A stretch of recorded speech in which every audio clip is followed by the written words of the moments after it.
Hey everyone, welcome back to the channel. Today, we're covering Grade 9, Chapter 4, Nothing is Impossible, the construction of the spectacular Brooklyn Bridge. In this video, we'll go through the reading of the text and solve all the important questions and answers from pages 41 to 46. Get ready to be inspired by one of the greatest engineering achievements in history, and let's make learning easy and fun. Let's dive right in. Would you also like a slightly more formal version just in case you want options depending on your channel style?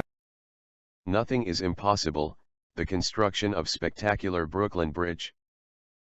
The Brooklyn Bridge is one of the oldest suspension bridges in the United States. It connects the New York City boroughs of Manhattan and Brooklyn by spanning the East River. It was the longest suspension bridge in the world from its opening until 1903, and the first ever steel wire suspension bridge. Since its opening, it has become an iconic part of the New York skyline. It was designated a National Historic Landmark in 1964. It all started with a wild, crazy, strange-looking, strictly speaking prima facie a mad dream of a creative engineer named John Roebling, who was inspired by an idea to build a spectacular bridge connecting New York with the Long Island. However, bridge-building experts throughout the world thought that this was an impossible feat and told Roebling to forget the idea. It just could not be done. It was not practical. It had never been done before. In a sense, John Roebling heard all those age-old criticisms that many of us frequently encounter in our life or career when we try to accomplish something different that appears to be challenging to others. But Roebling could not ignore the vision he had in his mind of this bridge. He thought about it all the time and he knew deep in his heart that it could be done. He just had to share the dream with someone else. After much discussion and persuasion, he managed to convince his son Washington, an upcoming engineer, that the bridge in fact could be built. Working together for the first time, this homely team of father and son developed concepts of how it could be accomplished and how the obstacles could be overcome. With great excitement and inspiration, and the headiness of a wild challenge before them, they hired their crew and began to build their dream bridge. Construction began on January 3, 1870. The project started well, but when it was only a few months underway, a tragic accident on the site appeared to have shattered the dream. John Roebling's foot slipped into a group of pylons from the shake of an incoming ferry. This badly crushed his toes, causing those toes to be amputated, leaving him incapacitated. He later died of an infection related to his injury and leaving his son, Washington Roebling, in charge of the bridge. The actual construction started under the younger Roebling. Not long after taking charge of the bridge, Washington Roebling suffered a paralyzing injury as well, the result of decompression sickness. This condition plagued many of the underwater workers, in different capacities. As the condition was relatively unknown at the time and in fact was first called caisson disease by the project physician Dr. Andrew Smith.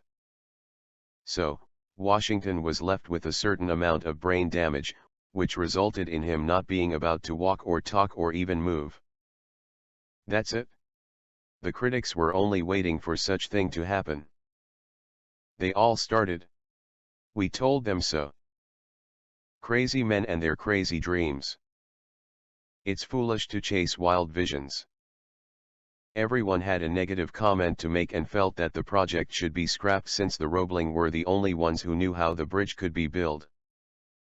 In spite of his handicap situation, Washington was never discouraged and still had a burning desire to complete the bridge, and his mind was still as sharp as ever.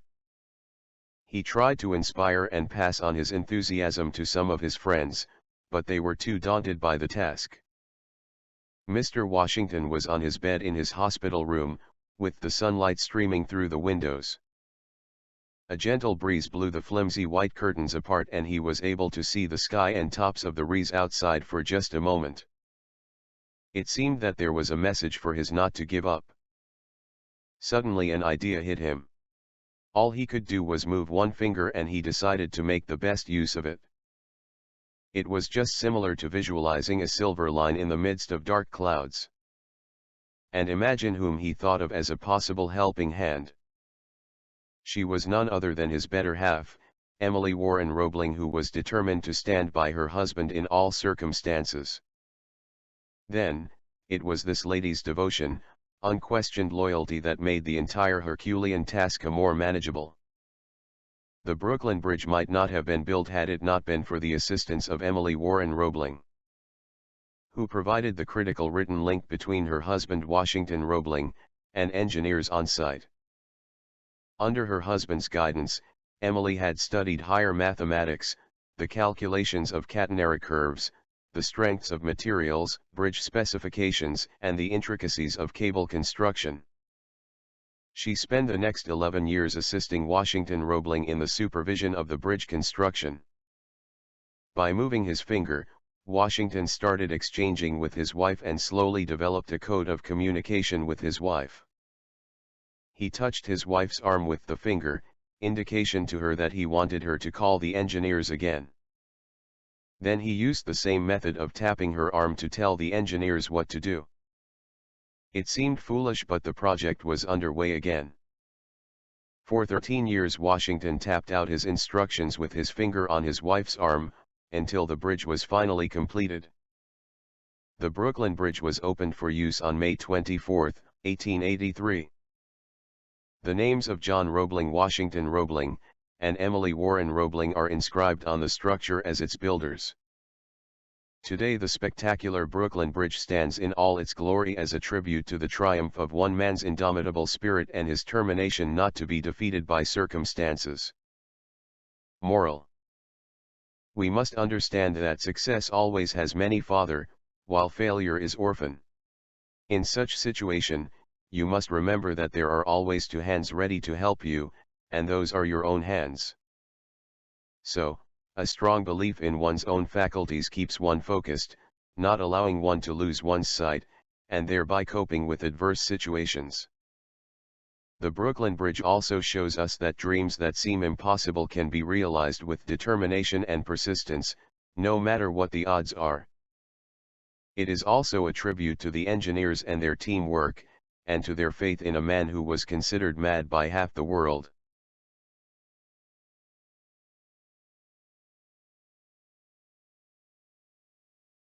Let's move to comprehension questions answers. Question. 1. What was the dream of John Roebling? Answer.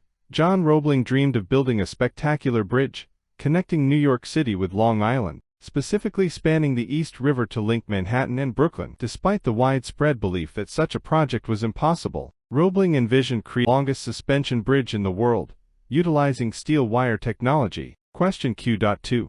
What had happened when the project was underway? Answer. While the project was underway, a series of tragic events occurred. John Roebling suffered a severe injury when his foot slipped into a group of pylons, leading to an infection from which he eventually died. His son, Washington Roebling, then took over the project, but soon suffered from decompression sickness, which left him paralyzed and unable to walk, talk, or move effectively.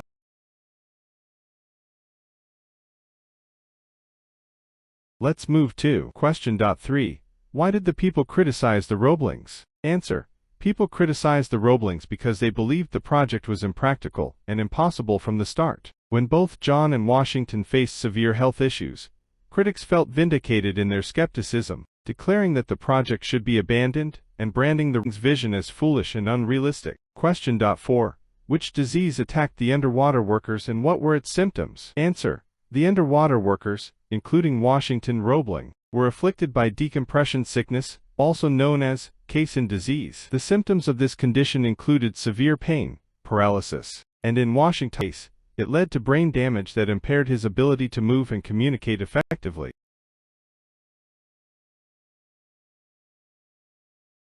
Let's move to Question. 5. How did Mr. Washington communicate after the tragic accident? Answer. After his paralysis, Mr. Washington Roebling communicated by tapping his finger on his wife Emily's arm. They developed a code of communication, allowing him to convey instructions to the engineers through her. Question. 6. Who was Emily Roebling, and what role did she play in the execution of the project? Answer. Emily Warren Roebling was Washington Roebling's wife. She played a crucial role in the execution of the Brooklyn Bridge project by acting as the intermediary between her husband and the engineering team. Emily studied higher mathematics, engineering principles, and construction techniques to relay Washington's instructions, ensuring the project continued to progress.